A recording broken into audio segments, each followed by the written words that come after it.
Hello दोस्तों। तो आज का अपना एक नया टॉपिक है संधि प्रकरण। दोस्तों, आज हम संधि के प्रकार तीन टाइप होते हैं, उसमें से सबसे पहले हम स्वर संधि को अच्छे से डिटेल्ड में देखने वाले हैं। एक सिंगल फ्लो चार्ट में कंप्लीट स्वर संधि को हम पढ़ने वाले हैं। तो यदि आपने इस चैनल को सब्सक्राइब नहीं किया है तो फटाफट से सब्सक्राइब कर लीजिए और अपने दोस्तों तक फटाफट से जल्दी से आप अपने इस वीडियो को शेयर कर दीजिए।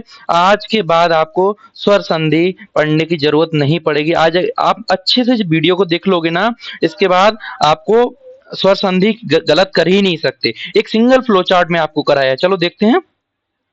तो संधि कितनी प्रकार की होती है? स्वर संधि, व्यंजन संधि और विसर्ग संधि।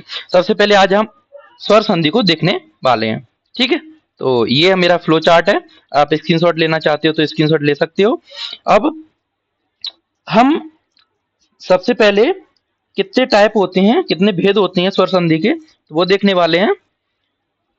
दीर्घ स्वर, गुण स्वर, वृद्धि स्वर, यड़ स्वर, अयादि स्वर, पररूप, पुरुरूप और प्रकृति भाव स्वर संधि। ठीक है, ये हैं किसके? स्वर संधि के टाइप। अब सबसे पहले हम दीर्घ स्वर संधि को पढ़ने वाले। ध्यान से देखना आप, ठीक है ना।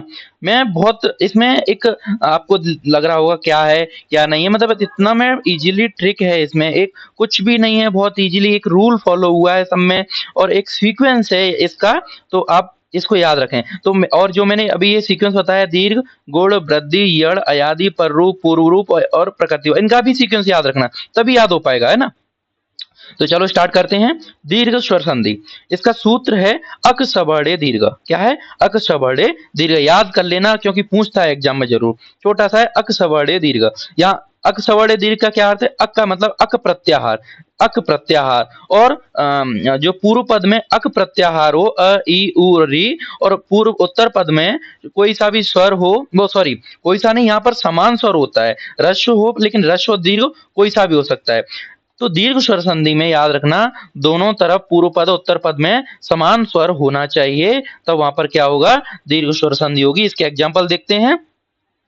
क्या है इसके एग्जाम्पल? है कवि धन इंद्र, तो ई धन ई और ये दीर्घ हो गया है, तो ह्रस्व का क्या हो जाएगा? ह्रस्व या दीर्घ कोई भी हो तो क्या हो जाएगा? उसका दीर्घ हो जाएगा। इसलिए नाम ही है दीर्घ स्वर संधि।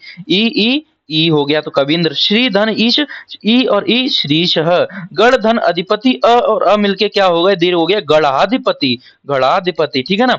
अब हमारा ये हो गया दीर्घ स्वर संधि। अब गुण स्वर संधि। अब यहाँ से याद रखना, अभी हमने क्या देखा? दोनों तरफ पूर्व पद उत्तर पद में समान स्वर होना चाहिए, लेकिन गुण स्वर में क्या होता है कि पूर्व पद में हम अ और आ से स्टार्ट करते हैं। अ या आ, ह्रस्व अ या दीर्घ आ होना चाहिए। और उत्तर पद में ई उ ऊ री रू ल रू होगा, तो वहां पर क्या होगा?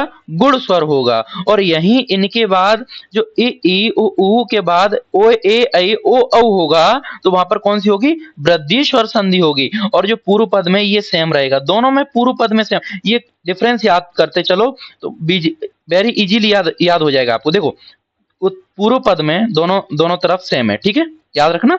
उत्तर पद में गुण स्वर में उ और ऊ है, ई है, और रू री री। अब लेकिन वृद्धि की बात करेंगे तो उत्तर पद में ए ऐ ओ औ री या रू होना चाहिए। ठीक है, तो अब इसके एग्जाम्पल देखते हैं क्या होता है। पहले एक सूत्र, इसमें सूत्र देख लेते हैं। आदेंग गुण, री या रू होगा तो इसका अर हो जाएगा उत्तर पद में। र का र या रू होगा तो अल हो जाएगा। और ए या ई होगा तो ए हो जाएगा। ओ और ऊ का ओ हो जाएगा। ये याद रखना है, ये याद रखना है। ठीक है, देखते हैं एग्जाम्पल। तो गढ़ धन ईश, अ, ठीक है, अ पूर्व पद में, उत्तर पद में ई आ गया तो इसका क्या हो जाएगा? ए हो जाएगा। तो ये क्या हो गया? गणेश। क्या हो गया? गणेश। क्या हो गया? गणेश। सप्तर्षि, अ और री हो गया तो क्या हो जाएगा? अर, सप्तर्षि हो गया। महाधन उदय, आ, ये आ, और क्या हो गया? उ, ये उ आ गया तो क्या हो जाएगा? उसका ओ हो जाएगा। तो महाधन उदय महोदय। देवधन इंद्र, तो देवधन इंद्र क्या हो जाएगा इसका? देवधन इंद्र।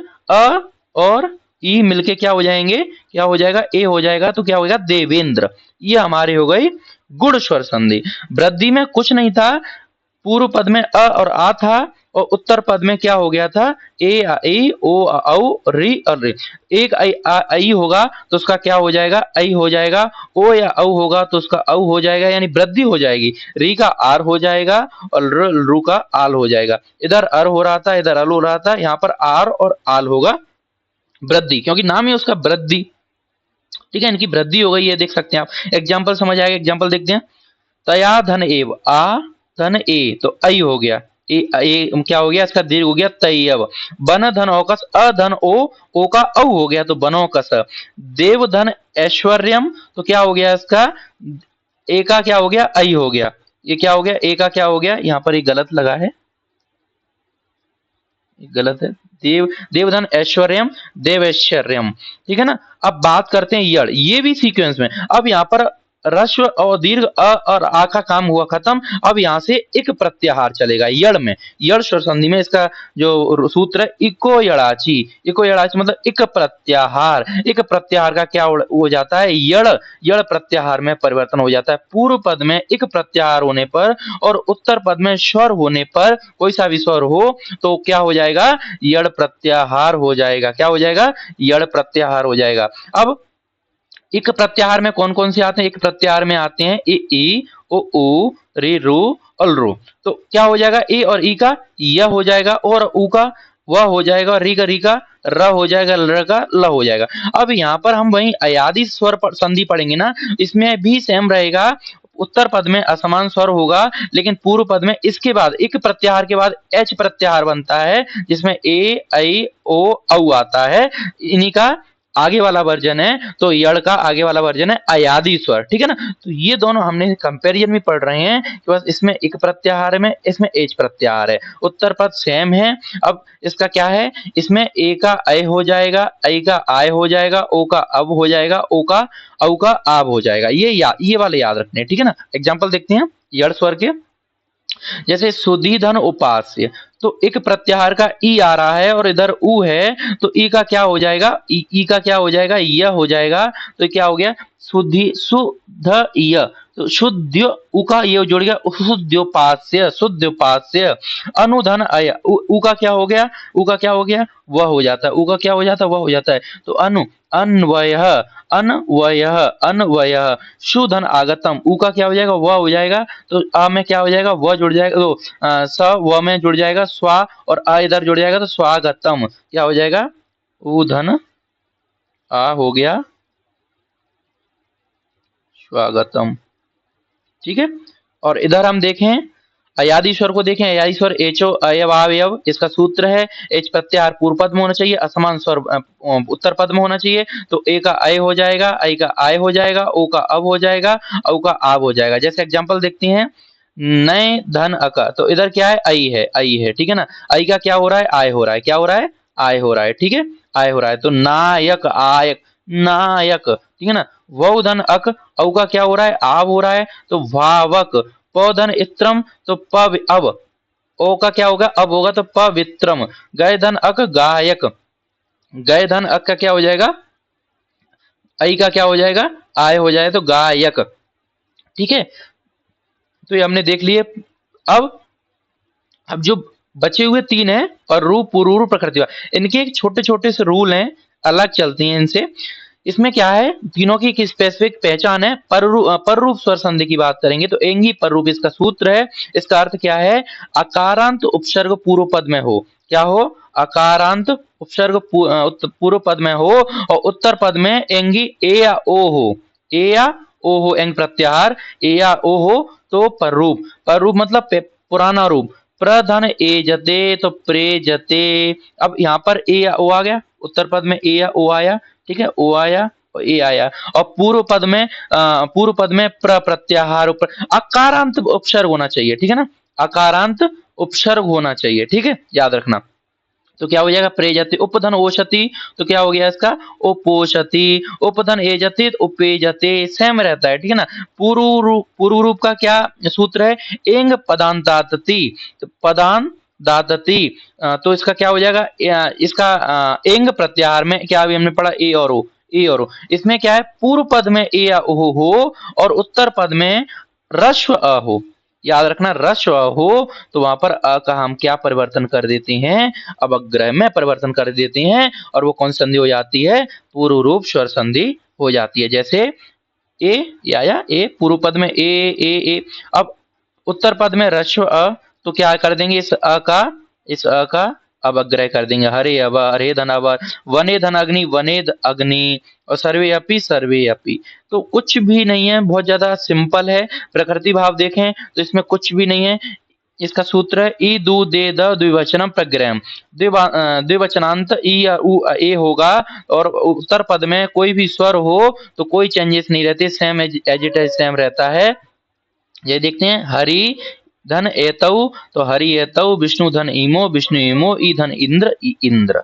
द्विवचनांत ई उ ए होना चाहिए, और बाद में उत्तर पद में कोई भी स्वर होना चाहिए, तो प्रकृति भाव स्वर संधि होती है, कोई भी चेंजेस नहीं आते। तो ये हमने, मैं दोबारा से आपको एक बार और ब्रीफ रिवीजन करा देता हूँ कि दीर्घ में क्या होता है। दीर्घ में होता है,